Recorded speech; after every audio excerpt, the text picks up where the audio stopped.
السلام علیکم ورحمۃ اللہ وبرکاتہ، نحمده ونصلی علی رسوله الکریم، اما بعد فاعوذ باللہ من الشیطان الرجیم، بسم اللہ الرحمن الرحیم، رب اشرح لی صدری ویسر لی امری واحلل عقدۃ من لسانی یفقہوا قولی۔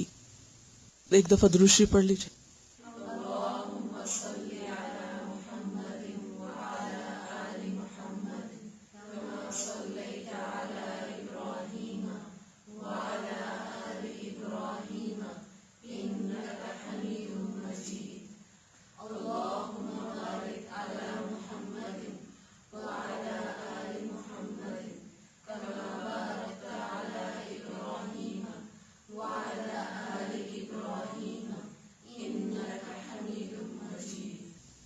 دعا مانگیے۔ اللہم کما حسنت خلقی فحسن خلقی۔ دوسری دعا بھی، واہدنی لأحسن الاخلاق لا یہدی لأحسنها الا انت واصرف عنی سیئها لا يصرف عني سيئها إلا أنت۔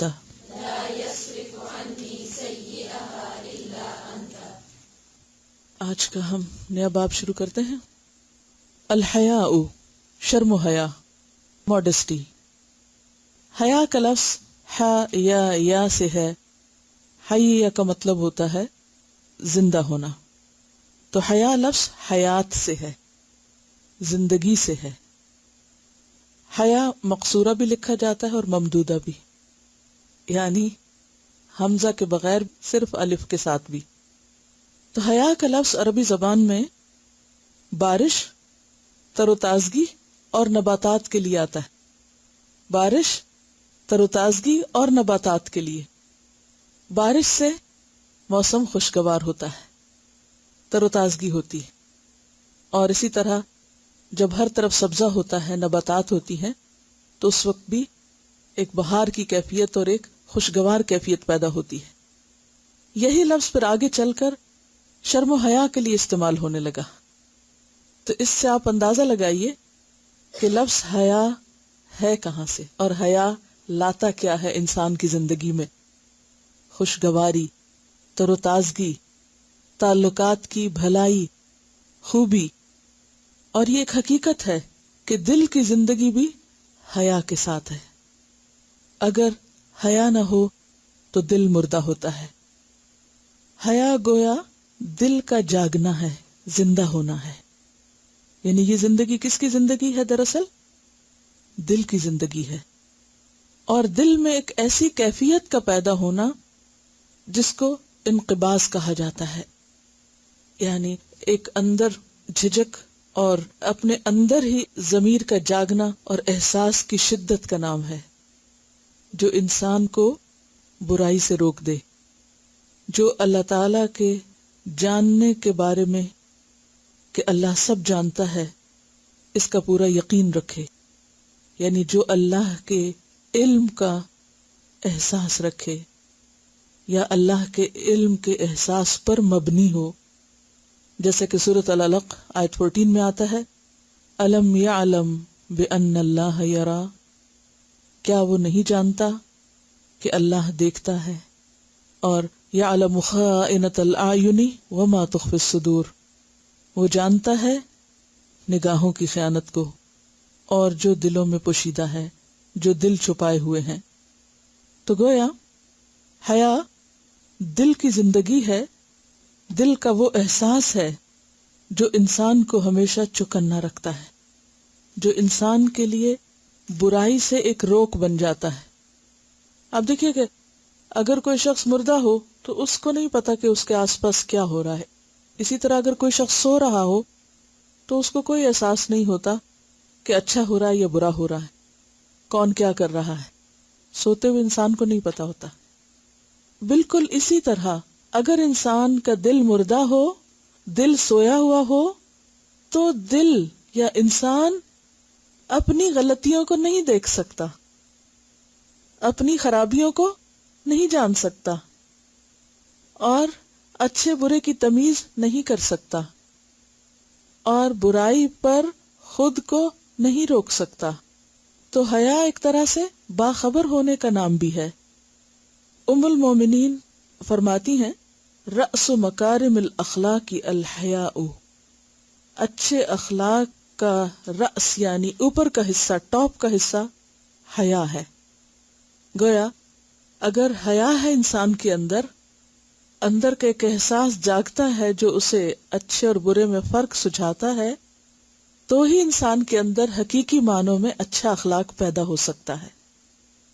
نبی صلی اللہ علیہ وسلم کے بارے میں آتا ہے، بخاری کی روایت ہے، کان رسول اللہ صلی اللہ علیہ وسلم اشد حیاء من العذراء فی خدرها فاذا رأى شیئا یکرہہ عرفناہ فی وجہہ، کہ نبی صلی اللہ علیہ وسلم کنواری دوشیزہ جو اپنے پردے میں ہوتی ہے اس سے بھی بڑھ کر باحیا تھے۔ جب آپ کسی ناپسندیدہ چیز کو دیکھتے تو ہم آپ کے چہرے سے اندازہ کر لیتے۔ تو اس سے کیا پتہ چلتا ہے کہ حیا ایک پسندیدہ چیز ہے، اور جتنی زیادہ کسی کے اندر حیا ہے اتنا ہی ایمان ہے۔ نبی صلی اللہ علیہ وسلم نے فرمایا الحیاء والعی شعبتان من شعب الایمان والبذاء والبیان شعبتان من شعب النفاق۔ ترمذی کی روایت ہے، الحیاء حیا، جو کہ بنیادی طور پر ایک اندر کی کیفیت ہے، اندر کی پکڑ ہے، خود کو خود پرکھنے اور خود کو خود جانچنے کی کیفیت کا نام ہے۔ والعی، اور بولنے سے عاجز ہونا، گفتگو میں عاجزی، ایمان کی شاخوں میں سے 2 شاخیں ہیں۔ والبذاء، اور بد کلامی، اجڑ پن، والبیان، اور باتونی ہونا، شعبتانی، 2 شعبے ہیں، من شعب النفاق، منافقت کے شعبوں میں سے یا منافقت میں سے۔ فرق کیا ہے؟ وجہ کیا ہے؟ وجہ یہ ہے کہ جب انسان اللہ تعالیٰ کو پہچان لیتا ہے، جب انسان کے اندر اللہ کی عظمت آ جاتی ہے، اللہ کی بڑائی دل میں سما جاتی ہے، تو پھر انسان کی کیفیت کیا ہوتی ہے کہ وہ ہر چیز میں محتاط ہو جاتا ہے، کیونکہ دل جاگتا ہے نا، کسی لمحے انسان اپنے آپ کو معاف نہیں کرتا۔ اللہ کی عظمت اور حیا کا باہم کیا تعلق ہے؟ جب انسان اللہ تعالیٰ کو بڑا مان لیتا ہے تو پھر لازماً اس انسان کو اپنا آپ چھوٹا نظر آتا ہے، اور وہ اپنی غلطیوں اور کوتاہیوں پر شرمندہ ہوتا ہے، اکڑتا نہیں ہے۔ جب کوئی شخص اللہ کا احسان پہچاننے لگتا ہے کہ میرے مالک کے مجھ پر کتنے احسان ہیں، پوری نعمتوں کے اوپر اس کی نظر ہوتی ہے، ہر طرف جدھر بھی نظر اٹھاتا ہے اس کو اپنے رب کی رحمتیں اور نعمتیں نظر آتی ہیں، اور اس کے مقابلے میں جب وہ اپنے آپ کو دیکھتا ہے تو شرم سے پانی پانی ہوتا ہے۔ اسی کیفیت کا نام حیا ہے۔ اس کے بغیر، اللہ کی معرفت کے بغیر، اللہ کی نعمتوں اور اس کے احسانات کی پہچان کے بغیر، حقیقی معنوں میں انسان کے اندر حیا پیدا ہو ہی نہیں سکتی۔ مثلاً آپ دیکھیے کہ آپ انسانوں میں سے کس سے حیا کرتے ہیں؟ کس سے شرم آتی ہے آپ کو؟ جس کا آپ پر کچھ احسان ہو، جس نے آپ کے ساتھ اچھا کیا ہو، اور پھر کسی وقت آپ جواب میں اس کے ساتھ برا کر جائیں تو اس کے بعد کیا کیفیت آتی ہے؟ کیا احساس ہوتا ہے انسان کا؟ شرمندگی۔ شرمندگی، یہی شرمندگی، یہی احساس ندامت حیا کو جنم دیتا ہے کہ اس رب نے میرے ساتھ کیا کیا اور میں کیا کر رہا ہوں۔ جب انسان کا دل جاگتا ہے تو ہی اس کو یہ فرق نظر آتا ہے، یہ فرق نظر آنے لگتا ہے۔ مردہ دل کو یہ فرق نظر نہیں آتا۔ جب ہی انسان پھر تنہائی میں بیٹھ کے روتا ہے کہ یا رب تو اتنا عظیم اور میرے کرتوت کیسے، اب میں کہاں کہاں تیری نافرمانیاں کرتا ہوں، کہاں کہاں میں نے تجھ سے حیا نہیں کی۔ کیونکہ جب انسان اللہ سے حیا نہیں کرتا تو پھر ہر برائی کر سکتا ہے، اسی لیے حدیث میں آتا نا اذا لم تستحی فاصنع ما شئت، جب تم میں حیا نہیں تو پھر جو چاہو کرو، پھر تم سب کچھ کر سکتے ہو، پھر انسان کسی حد پہ رکتا نہیں. لیکن حیا کی کیفیت ایک ایسی کیفیت ہے، اندر کا ایک انقباض اور اندر کا احساس ندامت انسان کو رلاتا بھی ہے اور انسان کو غلطیوں سے بچاتا بھی ہے، محتاط زندگی بسر کراتا ہے. یہیں سے پھر تقوی جنم لیتا ہے، یہیں انسان کو پھر اپنے قصور نظر آتے ہیں، یہیں سے تکبر کا خاتمہ ہوتا ہے. اور جب تکبر ختم ہوتا ہے تو پھر بہت سی خرابیاں اور بہت سی برائیاں آہستہ آہستہ خود ختم ہونے لگتی ہیں. تو اس لیے دل کا زندہ ہونا اور حیا کا ہونا زندگی ہے، حقیقی زندگی ہے، اصل زندگی ہے. اسی لیے اس کو ایمان کا ساتھی قرار دیا گیا ہے کہ حیا اور ایمان کیا ہے؟ ساتھ ساتھ ہے. اگر حیا اٹھ گئی تو ایمان بھی اٹھ گیا. لیکن عام طور پر ہم اس کا معنی نہیں سمجھتے کہ کیسے حیا اٹھے تو ایمان جاتا اور ایمان جائے تو حیا جاتا ہے. یعنی جب ہمارا دل نہیں جاگتا، جب ہمیں اپنی کوتاہیاں نظر نہیں آتی، ہمیں شرمندگی نہیں ہوتی اپنی غلطیوں پر، تو اس کے برعکس کیا ہوتا ہے؟ ڈھیٹ پن، گناہوں پہ جرت، اکھڑ پن، پرواہ نہ کرنا، کسی غلطی پہ کوئی شرمندہ نہ ہونا، شرمسار نہ ہونا. ایسا ہی تو ہوتا ہے نا. لیکن جب دل جاگتا ہوتا ہے تو پھر انسان کو اچھا برا نظر آتا ہے. جیسے جاگتے انسان کو ہر آواز سنائی دیتی ہے، ہلکی آواز بھی سنائی دیتی ہے اور زور کی آواز بھی سنائی دیتی ہے. جاگتے انسان کو، الرٹ انسان کو چھوٹا سا داغ بھی نظر آتا ہے اور بڑا بھی نظر آتا ہے، پھر خوب پہچان ہوتی.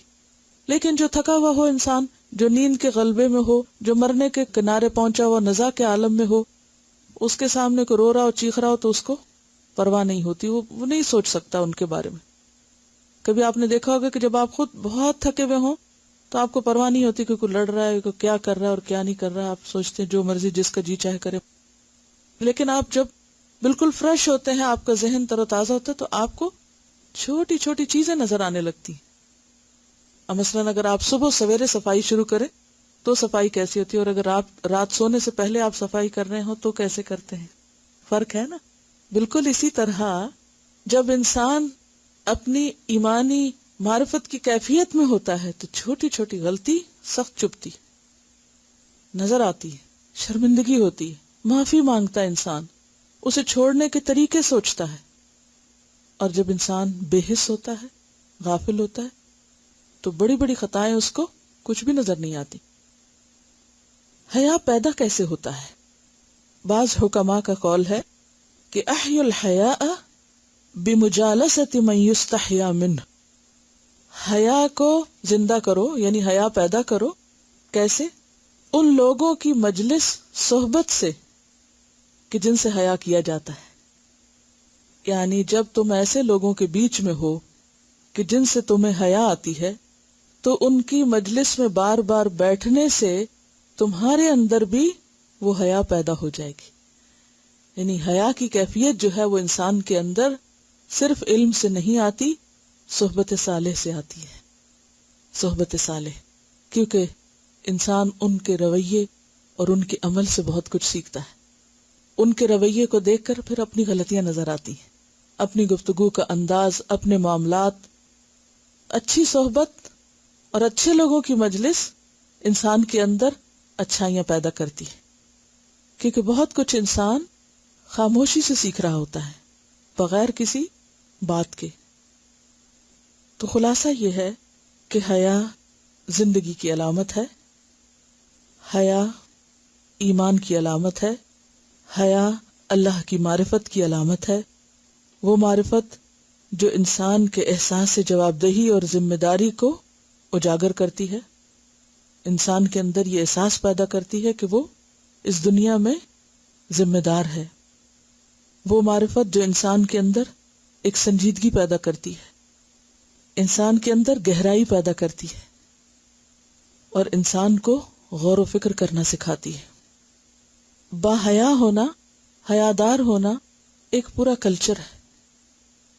ایک لائف سٹائل ہے، انسان کے پورے طریقہ زندگی کو بدل ڈالتا ہے۔ اس مختصر سی تمہید کے بعد ہم حدیث کی طرف آتے ہیں۔ عن انس قال قال رسول اللہ صلی اللہ علیہ وسلم ان لکل دین خلقا وخلق الاسلام الحیاء، رواہ ابن ماجہ کتاب الزہد۔ سیدنا انس رضی اللہ عنہ سے روایت ہے کہ رسول اللہ صلی اللہ علیہ وسلم نے فرمایا، بے شک ہر دین کی ایک خصلت ہوتی ہے، ایک خلق ہے، ایک عادت ہے، ایک پہچان ہے، اور اسلام کی خصلت، اسلام کی کوالٹی حیا ہے۔ عن انس قال، حضرت انس رضی اللہ عنہ سے روایت ہے، کہتے ہیں قال رسول اللہ صلی اللہ علیہ وسلم، رسول اللہ صلی اللہ علیہ وسلم نے فرمایا، ان بے شک لکل دین ہر دین کے لیے خلقن ایک عادت ہے، خصلت ہے، کوالٹی ہے، وخلق الاسلامی اور اسلام کی کوالٹی یا پہچان یا خصلت الحیاء حیا ہے۔ تو گویا حیا اسلام کی پہچان ہے، مسلمان اپنی ظاہری پہچان کے اعتبار سے باحیا ہوتا ہے۔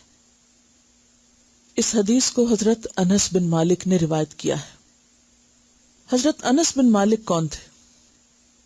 بہت مشہور شخصیت ہے۔ حضرت انس رضی اللہ تعالی عنہ جن کی کنیت ابو حمزہ تھی، لقب خادم رسول اللہ صلی اللہ علیہ وسلم تھا، انصار کے معزز ترین خاندان بنو نجار سے تعلق رکھتے تھے، والدہ کا نام ام سلیم تھا، یہ ان کی کنیت تھی، نام سہلہ تھا، جیسے سہیلہ لکھتے ہیں نا اسی طرح سہلہ یعنی آسان، ایزی۔ سہلہ بنت ملحان تھا، ان کی دوسری بہن ام حرام بنت ملحان تھی۔ ام سلیم نے نبی صلی اللہ علیہ وسلم کے مدینہ آنے سے پہلے اسلام قبول کر لیا تھا، اور ان کے شوہر ان کے اسلام قبول کرنے پر بالکل راضی نہیں تھے۔ شوہر کا نام مالک تھا، بہت سخت ناراض ہوئے، اور ناراض ہو کر گھر چھوڑا، شہر چھوڑا، ملک چھوڑا، شام میں جا بسے اور وہیں فوت ہو گئے، اور پیچھے انس ان کے پاس تھے۔ ذرا سوچیے آپ اس بات کو کہ ایک شوہر اپنی بیوی کو چھوڑ رہا ہے کس پر؟ اسلام قبول کرنے پر، اور وہ گھر چھوڑ کے چلا جاتا ہے۔ ذرا سوچیے تھوڑی دیر کے لیے، اپنے آپ کو رکھ کے دیکھیے اس جگہ پر۔ ہم میں سے کتنے لوگ ہوں گے جو پھر بھی اسلام پر قائم رہے؟ ہم کہیں گے تم واپس آؤ، میں اسلام بھی چھوڑتی ہوں، تمہاری خاطر سب کرنے کو تیار ہوں، ہم تو اسلام بھی بیچ ڈالیں دنیا کی خاطر۔ بہرحال اللہ تعالیٰ ہر ایک کو اس کی حیثیت کے مطابق ہی آزماتا ہے۔ تو ان خواتین کی بہت بڑی قربانیاں ہیں۔ جب شوہر چلے گئے تو اس کے بعد ابو طلحہ نے ان کو نکاح کا پیغام دیا۔ ابو طلحہ مدینہ کے معزز ترین لوگوں میں اور بہت مالدار لوگوں میں سے تھے، بہت بڑے باغ کے مالک تھے۔ ابو طلحہ مسلمان نہیں تھے۔ انہوں نے ان کو کہا کہ تم اگر اسلام قبول کر لو تو وہ اسلام میرا حق مہر ہوگا، میں تم سے کچھ بھی نہیں لوں گی۔ عرب کے معاشرے میں حق مہر کو چھوڑ دینا، اور پھر وہ بھی اس مرد سے جو خود بہت مالدار ہے، کوئی معمولی بات نہیں ہے۔ اس سے آپ ان کے ایمان کا اندازہ کریں۔ یعنی وہ تو کہتی شکر ہے اتنا زبردست انسان، اس نے مجھے پروپوز کیا، اتنے باغوں کا مالک، اتنا مالدار، سب کچھ، بس مسلمان ہے یا نہیں؟ ٹھیک ہے، ہاں کر دو۔ نہیں، شرط رکھی، اور بہت خوبصورت انداز سے کہ تم ابو طلحہ ایک سمجھدار انسان ہو، اور لکڑی اور پتھر کاٹ کے اس سے بت بنا کے پوچھتے ہو، اگر تم ان کو چھوڑ دو، مسلمان ہو جاؤ، تو میں شادی کے لیے تیار ہوں۔ بہرحال وہ مسلمان ہو گئے، اور اس طرح ایک خاتون نے ایک بہت زبردست انسان کو مسلمان کیا، اور آپ جانتے ہیں کہ ان کا بہت بڑا باغ تھا جس کو انہوں نے پھر فی سبیل اللہ دیا تھا، تو وہ بھی ظاہر ہے کہ ان کے تعاون سے ہی دیا ہوگا بیوی کے۔ نبی صلی اللہ علیہ وسلم جب مدینہ تشریف لاتے ہیں تو انس اس وقت 9-10 سال کی عمر کے تھے، اور حضرت ام سلیم انگلی سے پکڑ کے ان کو نبی صلی اللہ علیہ وسلم کے پاس لے آتی ہیں اور کہتی ہیں کہ اللہ کے رسول صلی اللہ علیہ وسلم، میرا یہ بیٹا آپ کی خدمت کرے گا اور یہ لکھنا بھی جانتا ہے۔ اور اس زمانے میں لکھنا ایک بہت بڑی خوبی شمار ہوتی تھی، اس سے آپ اندازہ لگائیں کہ خود کتنی سمجھدار خاتون ہوگی کہ جنہوں نے اپنے اولاد کی تعلیم پر بھی توجہ دی جبکہ آس پاس کوئی ایسا نہیں تھا. بہرحال حضرت انس آپ کے خادم ہوئے. فجر کی نماز سے پہلے آپ کی خدمت میں حاضر ہوتے. آج ہم اپنے بچوں کو دیکھیں, کوئی اٹھے گا اس وقت فجر سے پہلے اور وہ آپ کے پاس پہنچتے اور پھر دوپہر تک ساتھ رہتے. ظہر کی نماز کے بعد گھر جاتے, پھر واپس آتے, پھر عصر کے بعد واپس جاتے. بہرحال زندگی اسی طرح گزرتی رہی. 10 سال جب تک آپ صلی اللہ علیہ وسلم زندہ رہے وہ آپ کی خدمت میں رہے. سیدنا انس رضی اللہ عنہ کہتے ہیں کہ رسول اللہ صلی اللہ علیہ وسلم سب لوگوں سے زیادہ اچھے اخلاق کے مالک تھے. ایک دن آپ نے مجھے ایک کام پر جانے کو کہا تو میں نے کہا کہ اللہ کی قسم میں نہیں جاؤں گا. یعنی آپ کے سامنے کہہ رہے ہیں, بچے تھے نا, اللہ کی قسم میں نہیں جاؤں گا. تھوڑی دیر کے لیے سوچیے اگر ہمارا کوئی بچہ ہمیں کہے.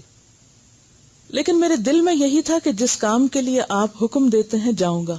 یہ بچوں کی ایک ہوتی ہے نا, الٹی باتیں کرتے ہیں. جو انہیں کرنا ہوتا ہے وہ کہتے ہیں نہیں کروں گا, حالانکہ انہیں کرنا ہوتا ہے. اور ماں کو سمجھ آ جاتی ہے کہ جب یہ نہ کر رہے ہیں تو اس کا مطلب ہے کہ کریں گے. آخر میں وہاں سے نکلا, یعنی کام کے لیے کہا تو میں نکل گیا, کام کرنے جانے لگا. یہاں تک کہ مجھے کچھ لڑکے بازار میں ملے جو کھیل رہے تھے اور میں ان کو دیکھنے لگ گیا. کام میں دیر ہو گئی. یکایک رسول اللہ صلی اللہ علیہ وسلم نے پیچھے سے آ کر میری گردن پکڑ لی. میں نے آپ کی طرف دیکھا, یعنی اچانک پیچھے سے آ کے پکڑی ہوگی نا. میں نے دیکھا آپ ہنس رہے تھے. آپ نے فرمایا انیس, انس کی تصغیر ہے, انیس تو وہاں گیا جہاں میں نے جانے کا حکم دیا تھا, تو نے وہ کام کیا, کیونکہ آپ کو بھی پتا تھا یہ کہہ رہا نہیں کروں گا اور یہ کرے گا, اسی لیے پوچھا کہ تم نے وہ کیا.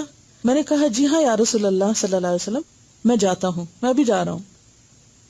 حضرت انس نے کہا اللہ کی قسم میں نے 9 برس تک آپ کی خدمت کی, مجھے یاد نہیں کہ کسی کام کے لیے جس کو میں نے کیا ہو تو آپ نے یہ فرمایا کہ تو نے ایسا کیوں کیا, یا کسی کام کو جو میں نے نہ کیا ہو آپ نے فرمایا ہو کیوں نہیں کیا. اس کا تعلق بھی حیا سے ہے.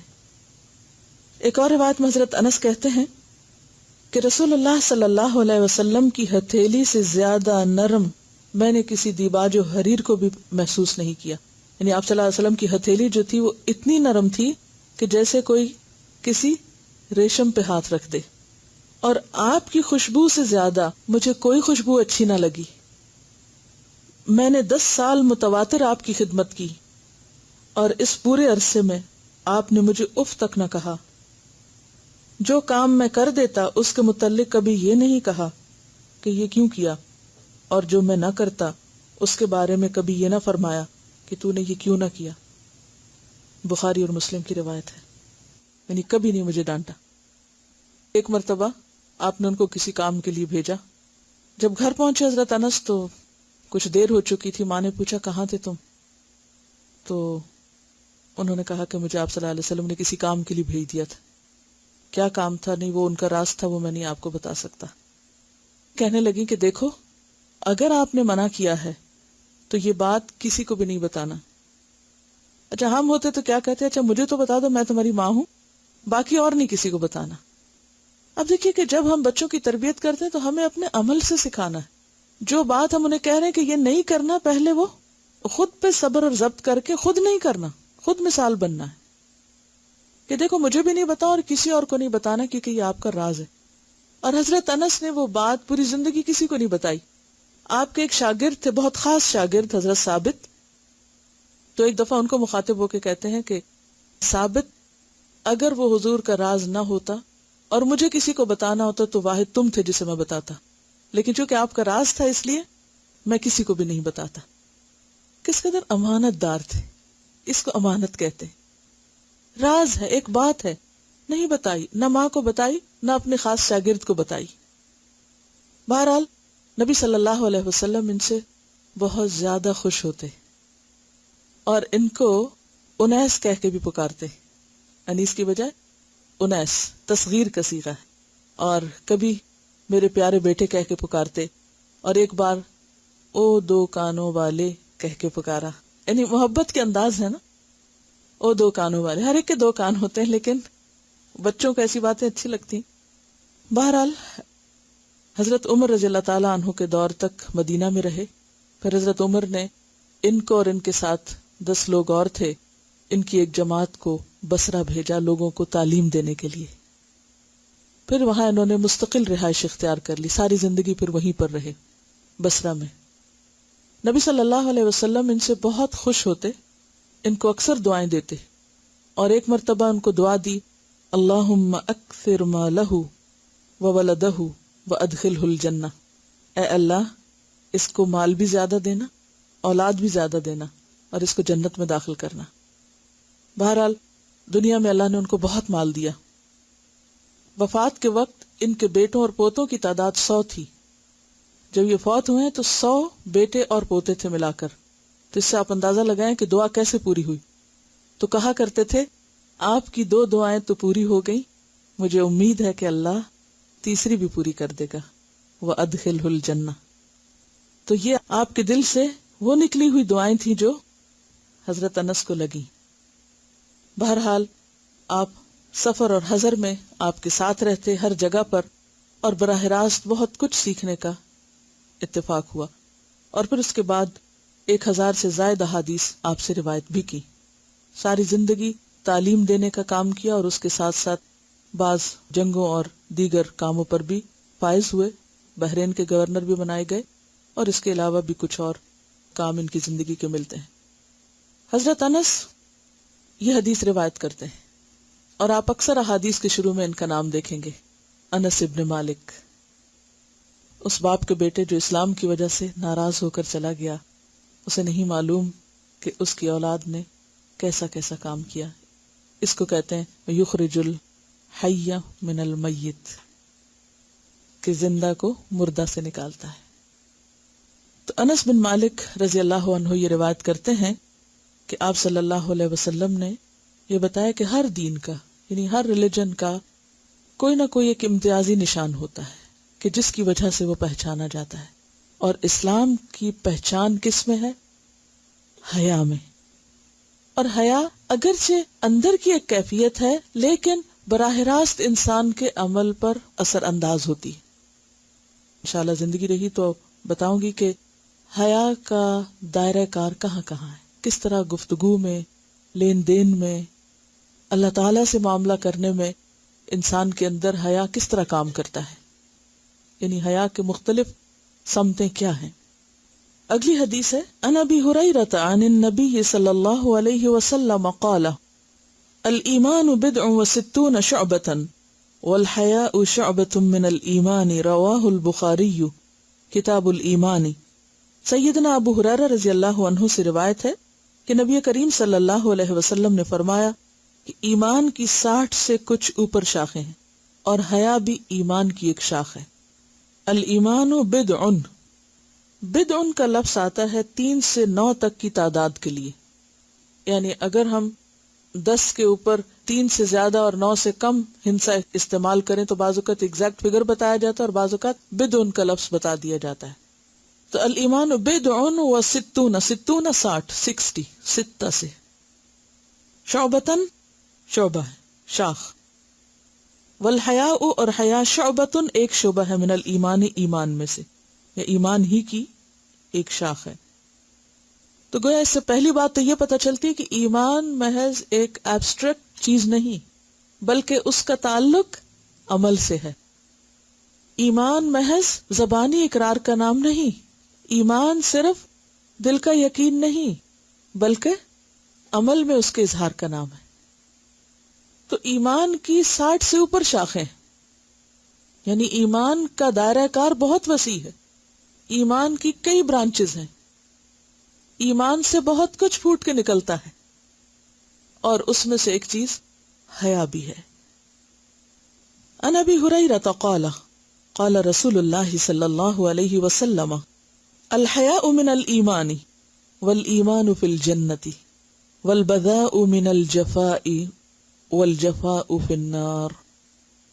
سیدنا ابو ہریرہ رضی اللہ عنہ سے روایت ہے کہ رسول اللہ صلی اللہ علیہ وسلم نے فرمایا، حیا ایمان میں سے ہے، اور ایمان جنت میں لے جاتا ہے، اور بے حیائی کوڑا کرکٹ ہے، اور کوڑا کرکٹ آگ میں لے جاتا ہے.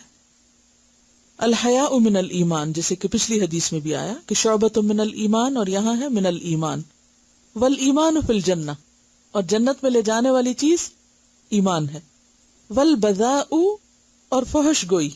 بذاء فحش گوئی یا گفتگو میں جھگڑا کرنا، جھگڑالو پن، باتوں میں ایک دوسرے کے ساتھ بد کلامی کرنا. من الجفائی، جفا میں سے ہے. یہ لفظ دو طرح پڑھا گیا ہے، جفا بھی اور جفا بھی. اگر جفا پڑھا جائے تو آپ نے یہ لفظ قرآن پاک میں بھی پڑھا ہے. کیا معنی پڑا تھا وہاں؟ جھاگ اور کوڑا کرکٹ. اور اگر اسے جفا پڑھا جائے تو جفا کا معنی ہوتا ہے بدسلوکی، کھردرا پن، اعراض کرنا، بدسلوکی سے پیش آنا، یعنی بد اخلاقی اور اکھڑ پن سے پیش آنا.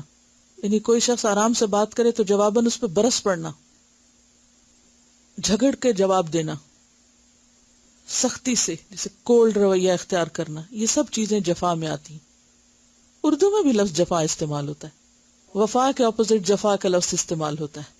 لیکن عربی میں یہ لفظ خاص طور پر اجڑ پن، کھردرے پن، بد اخلاقی اور بدسلوکی کے لیے آتا ہے، کہ دوسرے کے ساتھ اچھا رویہ اختیار نہ کرنا، نرمی سے معاملہ کرنے کی بجائے سختی سے معاملہ کرنا.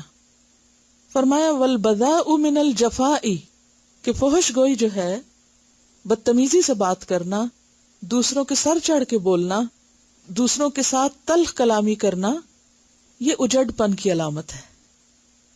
اور یہ بہت بڑی حقیقت ہے. آپ نے دیکھا ہوگا کہ سلجھے ہوئے اور سمجھدار انسان کی گفتگو اور کلام مختلف ہوتا ہے کس سے؟ انسیولائزڈ شخص سے. وہ لوگ جو عام طور پر تعلیم اور سویلائزیشن اور مینرز سے دور ہوتے ہیں تو ان کی گفتگو میں بھی سختی پائی جاتی ہے. مثلا گفتگو کی سختی کیا ہوتی، کیسے ہوتی؟ تلخی سے بات کرنا، اور کیا آتا ہے اس میں؟ تیز لہجے میں بات کرنا. اور ذرا سا سوچئے، کیونکہ یہ بہت سخت بات ہے کہ والجفاء فی النار، اجڑ پن اور یہ کھردرا پن اور بد اخلاقی آگ میں لے جانے والی، کیونکہ کوڑا کرکٹ ہے نا. تو کوڑا کرکٹ کہاں پھینکتے ہیں آپ؟ جلا دیتے ہیں اس کو. ورتھ لیس ہے. نامناسب الفاظ کا استعمال جو دوسروں کو تکلیف دیں، مثلا تانے دینا، کسی کو طنز کرنا اور چیخ چلا کے بولنا، بڑبڑا کے بولنا، یہ بھی تو دوسروں کے لیے تکلیف کا سبب بن جاتا ہے نا. بے عزتی دوسرے کی کرنا، جھلائے ہوئے انداز میں بات کرنا، کندھے جھٹکنا، ہاتھ جھٹکنا، چلتے ہوئے پاؤں مارنا، یہ ساری چیزیں اجڑ پن ہے. اجڑ پن. عباد الرحمن کون ہوتے ہیں؟ وعباد الرحمن الذین یمشون علی الارض ہونا واذا خاطبهم الجاہلون قالوا سلاما. اور کیا ہوتا ہے اجڑ پن؟ کس کو کہتے ہیں؟ آپ نے کبھی نہیں اجڑ پن کا لفظ سوچا؟ جس میں کوئی تہذیب نہ ہو، تمیز نہ ہو، جس میں کوئی پولائٹنس نہ ہو، کروڈ جس کو کہتے ہیں، کروڈ ٹون کے ساتھ بات کرنا. اور اس میں آپ دیکھیے کہ گفتگو جو ہوتی ہے نا، وہ صرف زبان سے نہیں ہوتی، باڈی لینگویج جو ہے وہ بہت بڑا رول پلے کرتی ہے. ایکسپریشن، چال ڈھال، آنکھوں کے تاثرات، پیشانی کے بل اور چہرے کا، کیونکہ اس میں خاص طور پر لفظ اعراض کرنا جو ہے، یعنی منہ موڑ کے بات کرنا، جسے قرآن پاک میں کہا گیا نا وَلَا تُسَعِّرْ خَدَّكَ لِلنَّاسِ، لوگوں سے منہ موڑ کے بات نہ کرو.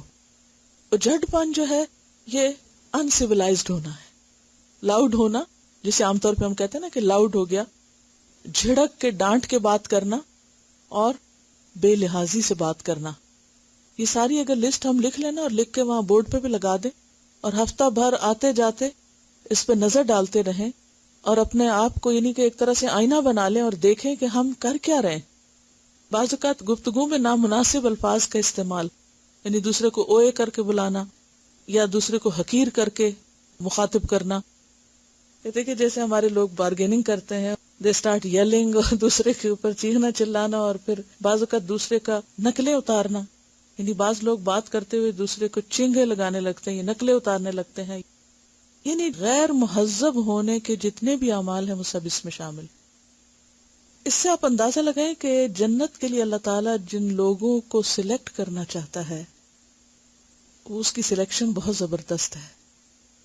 اندر باہر سے کھنگال کے اور پوری طرح جائزہ لے کے، جیسے دنیا میں کسی خاص پوسٹ پہ کسی کو رکھنا ہو تو اس کے لیے جب انٹرویو ہوتا ہے، ٹیسٹ وغیرہ ہوتے ہیں، پورا ایک میڈیکل ٹیسٹ ہو رہا ہے اور ایموشنل اور مینٹل اور پتہ نہیں کہاں کہاں سے وہ ہر لحاظ سے، نہیں جتنی بہترین کسی کی جاب ہو سکتی ہے یا بہترین مقام یا بہترین کوالٹی کسی کی ہو سکتی ہے، اس کے مطابق ہی اس کو کھنگالا اور پرکھا جاتا ہے. تو جنت کے لیے اللہ سبحانہ وتعالی بہترین مخلوق کا چناؤ کرنا چاہتے ہیں جن کو وہاں وہ اس طرح بسائیں کہ خوبصورت جنت میں خوبصورت لوگ ہی ہوں. جفا میں 3 چیزیں آ جائیں گی: الفاظ، ٹون اور باڈی لینگویج. انہوں نے کچھ اپنا ایک ایکسپیرینس مجھ سے شیئر کیا تو میں چاہتی ہوں یہ آپ سب کے ساتھ بھی کریں. السلام علیکم. کچھ ٹائم پہلے جب میں جاب کے لیے ٹرائی کر رہی تھی تو اس میں وہ انٹرویو سکلز بتاتے ہیں، تو وہ ٹریننگ دیتے ہیں کہ آپ انٹرویو کیسے دیں. اس کے لیے وہ کیا کرتے ہیں کہ ایک کمرے میں موک اپ انٹرویو کرتے ہیں. اس میں کچھ نہیں ہوتا، صرف ایک ٹیبل اور 2 چیئرز ہوتی ہیں، اور جو آپ کا لیڈ ہوتا ہے یا وہ لیڈی تھی تو وہ ایسے بیٹھتی ہیں جیسے وہ انٹرویو کر رہی ہیں، اور وہاں پر ان کے پیچھے کیمرہ لگا ہوتا ہے. تو وہ جیسے آپ داخل ہوتے ہیں اس وقت سے ساری چیزیں وہ ریکارڈ کرتے ہیں کہ آپ کیسے اندر آئے، کیسے آپ بیٹھے، آپ کے فیس کے فیچرز کیسے تھے، آپ کے بیٹھنے کا طریقہ کیسا تھا، آپ میں کانفیڈنس ہے نہیں ہے.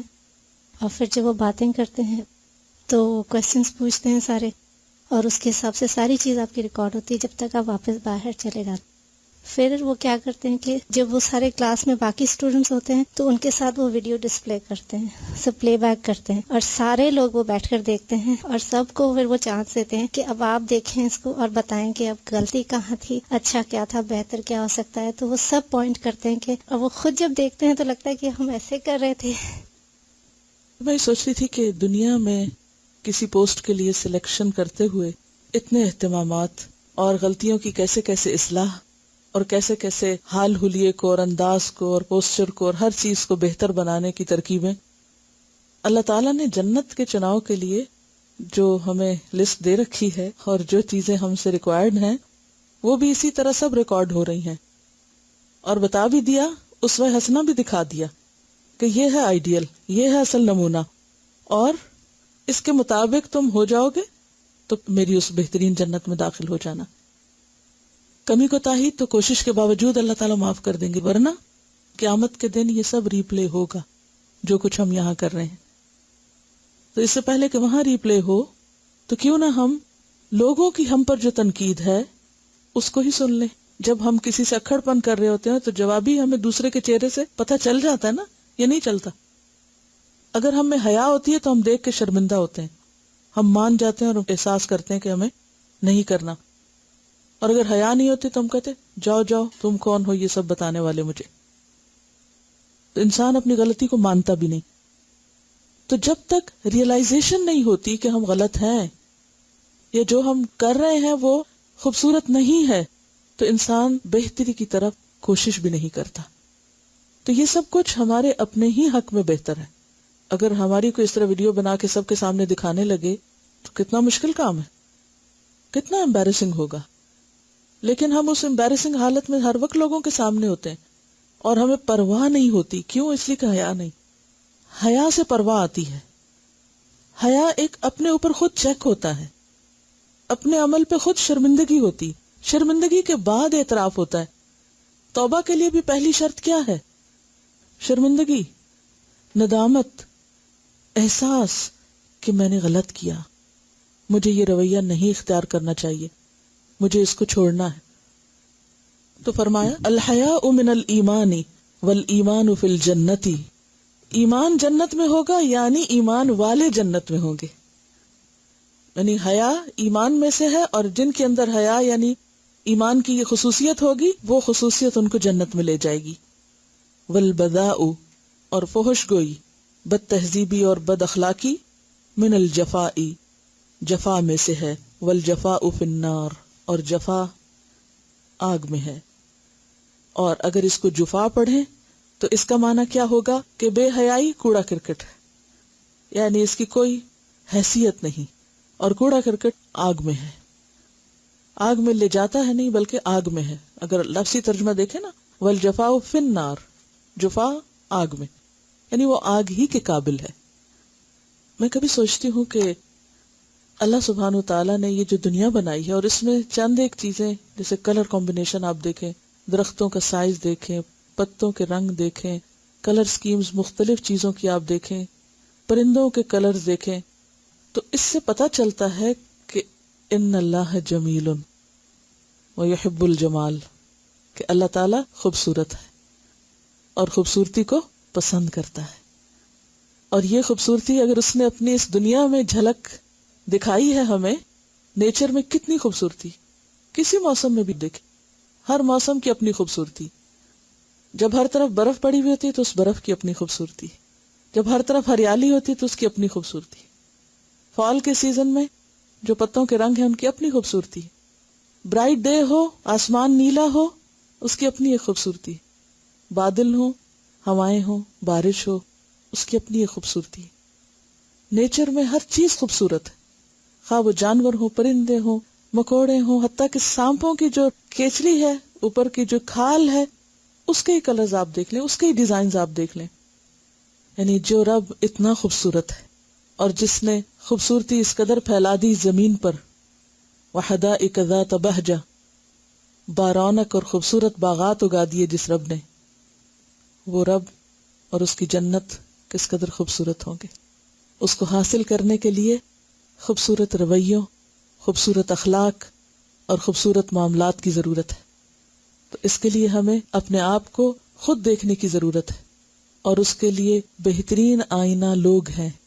لوگ کیا سوچتے ہیں ہمارے بارے میں، لیکن ہم لوگوں کو اجازت نہیں دیتے کس بات کی، کہ وہ ہمیں بتا سکیں، وہ ہمیں کچھ کہہ سکیں. ہم پہلے ہی روک کر دیتے ہیں، نہیں میری کوئی بات نہیں، مجھے بتانا، مجھے کچھ مت کہنا. ہم اپنے زبان حال سے کہہ رہے ہوتے ہیں، اور اگر کوئی تنقید کر دے تو انتہائی بپھر اٹھتے ہیں. یہ سب چیزیں ہمارے اپنے ہی لیے نقصان دہ ہیں. اور اس میں آپ دیکھیے سب سے پہلے خود ہمارے بچے ہمیں بتانے والے ہوتے ہیں. یعنی چھوٹے بچے جتنے معصوم ہوتے ہیں نا، تو وہ چھوٹی چھوٹی باتوں میں ایکسپلین کر دیتے ہیں کہ ہم کیا کرتے ہیں، لیکن ہم ان کے ساتھ کیا کرتے ہیں، چپ کرا دیتے ہیں، اور ان کو شروع سے ہی انکریج نہیں کرتے کہ وہ سچ بول سکیں. سچ بولنے پر ہم ان کی زبان بند کرتے ہیں، لہذا وہ بڑے ہو کر سچ بولنے کے سوا سب سیکھ جاتے ہیں. تو ایسی صورت میں جہاں سے جو بھی ہمیں بتانے والا ہو، ہمیں اس کے لیے کیا ہونا چاہیے، شکر گزار ہونا چاہیے. بچوں کے علاوہ پھر ہماری جو فیملی کے قریب ترین لوگ ہوتے ہیں وہ ہمیں بتاتے ہیں. مثلا بہن بھائی ہوتے ہیں، وہ کھل کھل کے ہم پہ تبصرے کرتے ہیں یا نہیں. یعنی باہر شاید کوئی ہمیں نہیں بتائے کہ ہم کیا کرتے ہیں. ماں اپنے بچوں کو بتا سکتی، بچے ماں باپ کو بتا سکتے ہیں، بہن بھائی ایک دوسرے کو بتا سکتے ہیں. ایکسٹینڈیڈ فیملی میں آپ دیکھیے اور رشتہ دار آپ کو فیڈ بیک دے سکتے ہیں کہ آپ کیا کر رہے ہیں. لیکن ان سب کے ساتھ ہم کیا کرتے ہیں، سنتے ہیں ان کی بات، اہمیت دیتے ہیں. بلکہ جو کہیں روایت در روایت بھی ہم تک کوئی بات پہنچ جائے تو دل میں پال کے رکھ لیتے کہ اچھا فلاں نے میرے بارے میں یہ کہا، اب میں اس سے نپٹوں. بہرحال خاص طور پہ پھر ہم بچوں کے ساتھ کیا معاملہ کرتے ہیں، اس پر ایک پوئم تھی جو ایک نیوز لیٹر میں چھپی تھی، تو ایک بہت اچھا آئینہ ہے، یہ بھی ذرا دیکھنا چاہیے. Family. I ran into a stranger and he passed by. "Oh, excuse me please," was my reply. He said, "Please excuse me too. I wasn't watching for you." We were very polite, this stranger and I. We went on our way and we said goodbye. But at home a different story is told. How we treat our loved ones, young and old. Later that day, cooking the evening meal, my son stood beside me very still. When I turned, I nearly knocked him down. "Move out of the way," I said with a frown. He walked away, his little heart broken. I didn't realize how harshly I'd spoken. While I lay awake in bed, God's still small voice came to me and said, "While dealing with a stranger, common courtesy you use, but the family you love, you seem to abuse. Go and look on the kitchen floor. You'll find some flowers there by the door. Those are the flowers he brought for you. He picked them himself. Pink, yellow and blue. He stood very quietly, not to spoil the surprise. You never saw the tears that filled his little eyes. By this time I felt very small, and now my tears began to fall. I quietly went and knelt by his bed. "Wake up, little one, wake up," I said. "Are these the flowers you picked for me?" He smiled. "I found 'em out by the tree. I picked 'em because they're pretty like you. I knew you'd like 'em, especially the blue." I said, "Son, I'm very sorry for the way I acted today. I shouldn't have yelled at you that way." He said, "Oh Mom, that's okay. I love you anyway." I said, "Son, I love you too. And I do like the flowers, especially the blue." It's a beautiful picture of our behavior. کہ اگر ہم باہر کسی سے ذرا سا بھی کوئی ٹچ کر جائیں یا کوئی ہم سے تھوڑی سی بھی غلطی ہے تو ہم کئی دفعہ سوری بولیں گے، ایکسکیوز می بولیں گے، لیکن گھر میں اگر بچہ رستے میں آ جائے تو ایک دم اس پہ چلا پڑیں گے کہ تم یہاں کھڑے کیوں ہوئے تھے جو مجھے ٹکر لگی. یہی تو ٹیسٹ ہے ہمارا. یہاں اگر ہم پاس ہو جائیں تو پاس ہیں، لیکن کچھ بھی ناممکن نہیں، سب ہو سکتا ہے اگر ہم آئینہ دیکھ لیں، تہیہ کر لیں کہ نہیں مجھے یہاں بھی وہی کرنا ہے جو میں دوسری جگہ کر رہی. کہتی ہیں کہ ہم چھوٹے تھے تو ہماری مدر کہا کرتی تھی کہ ستے پتنو چومیا تھی کی چومیا ہے، یعنی جب بچہ سو رہا ہو تو اس وقت آپ لاڈ کر رہے ہیں اس سے، تو یہ تو کچھ نہیں. بات یہ ہے کہ جب وہ تنگ کر رہا ہے اور اس وقت حوصلہ دکھایا جائے اور اس کے اعتماد کو بحال کیا جائے، کیونکہ وہ تو بہرحال بچہ ہے، اس سے تو غلطیاں ہوں گی. اور اس طرح ہم کتنا ہی بچوں کا کانفیڈینس اور ان کا اعتماد جو ہے وہ ختم کر کے رکھ دیتے ہیں. جہاں ہنسنا نہیں چاہیے وہاں ان کے اوپر ہم ہنسنا شروع کر دیتے ہیں اور وہ حیران پریشان دیکھتے ہیں کہ ہم نے کیا کیا. بعض اوقات معصوم حرکتیں ایسی ہوتی ہیں نا جہاں ہمیں ان کو ڈانٹنا نہیں چاہیے وہاں ڈانٹ دیتے ہیں. اور اس طرح ہم جنریشن آفٹر جنریشن یعنی کہ بچوں کے ساتھ بھی ظلم کرتے ہیں. اب آپ دیکھیے حضرت انس کی جو ہم نے مثال آج پڑھی، وہ کیا کہتے ہیں کہ میں 10 سال آپ کی خدمت میں رہا، کسی بات پہ آپ نے مجھے ڈانٹا نہیں اور کسی بات پر آپ نے یہ نہیں کہا کہ یہ تم نے کیوں نہیں کیا. اب آپ دیکھیے کہ ایک بچہ 10 سال کی عمر میں، ہمارے بچے صبح فجر کی نماز پڑھنے کہاں جائیں گے؟ وہ 10 سال کی عمر میں فجر سے پہلے نبی صلی اللہ علیہ وسلم کی خدمت میں پہنچتے. کوئی معمولی بات نہیں ہے. اور ایک بچہ اگر اتنی قربانی کر کے آ رہا ہے تو کیوں آ رہا ہے؟ آخر اس کو محبت ملتی تو آ رہا ہے نا. ان سالم ابن عبداللہ ان ابیہ ان رسول اللہ صلی اللہ علیہ وسلم مر على رجل من الانصار وهو يعظ اخاه في الحياء فقال رسول الله صلی اللہ علیہ وسلم دعه فإن الحياء من الإيمان. رواہ البخاری کتاب الایمان. سیدنا سالم بن عبداللہ اپنے والد سے روایت کرتے ہیں کہ ایک دفعہ رسول اللہ صلی اللہ علیہ وسلم ایک انصاری شخص کے پاس سے گزرے، اس حال میں کہ وہ اپنے بھائی کو حیا کے بارے میں واز کر رہے تھے. آپ نے اس انصاری سے فرمایا کہ اس کو اس کے حال پہ رہنے دو، کیونکہ حیا بھی ایمان ہی کا ایک حصہ ہے. سالم بن عبداللہ اپنے والد سے روایت کرتے ہیں ان رسول اللہ کہ بے شک رسول اللہ صلی اللہ علیہ وسلم مر علی رجل گزرے ایک شخص کے پاس سے، یعنی راستے میں کوئی شخص دوسرے سے بات کر رہا تھا تو آپ اس کے پاس سے گزرے. من الانصاری وہ جو انصار میں سے تھا، وہ ہوا اور وہ یعظو نصیحت کر رہا تھا، اخاہ اپنے بھائی کو، فی الحیاء حیا کے معاملے میں. اور نصیحت کیا کر رہا تھا کہ حیا کرنے کی ضرورت نہیں اور ڈرنے کی ضرورت نہیں اور شرمانے کی ضرورت نہیں، جو تمہارے دل میں آئے کہہ دو، یعنی اس قسم کے اس کو مشورے دے رہا تھا. تو آپ صلی اللہ علیہ وسلم نے کیا کیا؟ فقال رسول اللہ صلی اللہ علیہ وسلم دعہ، آپ نے فرمایا ایسی نصیحت مت کرو، چھوڑ دو اس کو، یعنی اللہ نے اس کا جو مزاج بنایا ہے اس پہ اس کو رہنے دو. فإن الحیاء من الایمان، کیونکہ حیا ایمان میں سے ہے.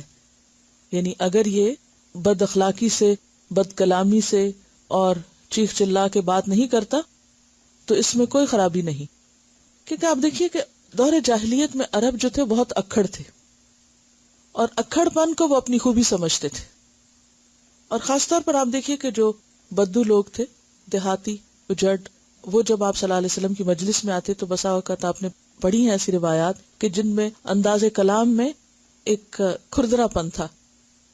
جب آتے اور آپ کے دروازوں پہ نوک کرتے یا زور زور سے آوازیں لگاتے، لیکن ایسے مواقع پر آپ صلی اللہ علیہ وسلم کا رویہ ہمیشہ با اخلاقی رہا. یہاں پر آپ دیکھیے کہ آپ نے اس کو نہیں کچھ کہا کہ جو شرمیلا تھا، بلکہ اس کو منع کیا جو شرم دور کرنے کے لیے یا شرم سے کام نہ لینے کے لیے کہہ رہا تھا اپنے بھائی کو. اس میں جیسے کہ میں نے وہ حدیث بیان کی تھی نا ترمذی کی کہ الحیاء والعی، حیا اور عی کہتے ہیں گفتگو میں عاجزی، کلام سے عاجز ہونا. بعض لوگ کہتے ہیں کہ ہم بہت بولڈ ہیں اور ہم ہر ایک کو ہر چیز سنا سکتے ہیں، ہر ایک کو ہر کچھ کہہ سکتے ہیں. یہ کوئی خوبی نہیں کہ ہم ہر ایک کی بے عزتی کرنے کے قابل ہیں، یہ کوئی بھلی بات نہیں. تو یہاں پر جو گفتگو ہو رہی ہے اس میں بھی یہ کہ وہ اس کو کہہ رہا تھا کہ ایسا شرمانے کی ضرورت نہیں. کہا نہیں، یہ شرمانا ایمان میں سے ہے. یعنی اس میں کوئی خوبی اور بھلائی نہیں کہ آپ سخت باتیں کر کے دوسرے کی بے عزتی کر کے اس کا دل توڑیں. تو یہ جو آئی کا لفظ ہے نا یہ بہت اہم ہے. آئی کا لفظ معنی ہوتا ہے تھکنا، عاجز ہونا، یعنی بہت زیادہ بولڈ نہ ہونا، بہت زیادہ نہ بول سکنا، یعنی بولنے میں ود ہولڈ کرنا، بولتے ہوئے شرما جانا. تو بہرحال آپ صلی اللہ علیہ وسلم نے کیا فرمایا کہ اس کو اس کے حال پر رہنے دو. عن ابی السوار العدوی قال سمعت عمران بن حسین قال قال النبی صلی اللہ علیہ وسلم الحیاء لا یأتی الا بخیر. ابی سوار العدوی سے روایت ہے کہ انہوں نے سیدنا عمران ابن حسین رضی اللہ عنہ سے سنا کہ نبی کریم صلی اللہ علیہ وسلم نے فرمایا حیا ہمیشہ بھلائی ہی لاتی ہے. ابو سوار العدوی سے کیا روایت ہے؟ انہوں نے ایک اور صحابی سے یہ روایت سنی کہ نبی صلی اللہ علیہ وسلم فرماتے ہیں کہ الحیاء لا یاتی، حیا نہیں لاتی الا بخیر مگر خیر ہی، یعنی جھجکنا، شرمانا اس میں کوئی برائی نہیں ہے اور اس سے کوئی نقصان نہیں ہوگا بلکہ اس سے بہتری ہی ہوگی. الحیاء لا یاتی الا بخیر، بولے الحیاء لا یاتی الا بخیر، الحیاء لا یاتی الا بخیر، الحیاء لا یاتی الا بخیر. آج کے موضوع سے متعلق ہوم ورک کیا ہوگا؟ اکھڑ پن میں جو بھی باتیں آتی ہیں ان کی لسٹ بنانا ہے اور ان کو اپنے اندر دیکھنا کہ کہیں ہمارے اندر تو نہیں ہے اس میں سے کچھ. اکھڑ پن، اجڑ پن اور بد اخلاقی، یعنی یہ تینوں ملی جلی چیزیں ہیں نا، جفا، ان تمام چیزوں کی لسٹ تیار کرنا جو جفا میں آتی ہیں یا جفا میں شمار ہوتی ہیں یا اکھڑ پن میں شمار ہوتی ہیں، بد تہذیبی اور بدتمیزی میں شمار ہوتی ہیں. اور اس میں تینوں چیزیں الفاظ، لہجہ اور باڈی لینگویج. اور پھر وہ لسٹ بنا کر، یعنی آپ ایسے بھی کر سکتے ہیں نا کہ کہیں بھی ایک کاغذ چپکا لیں، گھر میں کوئی اسٹیکی نوٹ لگا لیں اور پھر جہاں کوئی چیز اپنے میں دیکھیں، کسی میں دیکھیں تو فوراً وہاں لکھ لیں اور پھر اس کی روشنی میں اپنا جائزہ لیتے رہیں. وآخر دعوانا ان الحمد للہ رب العالمین. سبحانک اللہم وبحمدک نشہد ان لا الہ الا انت نستغفرک ونتوب الیک. والسلام علیکم ورحمۃ اللہ وبرکاتہ.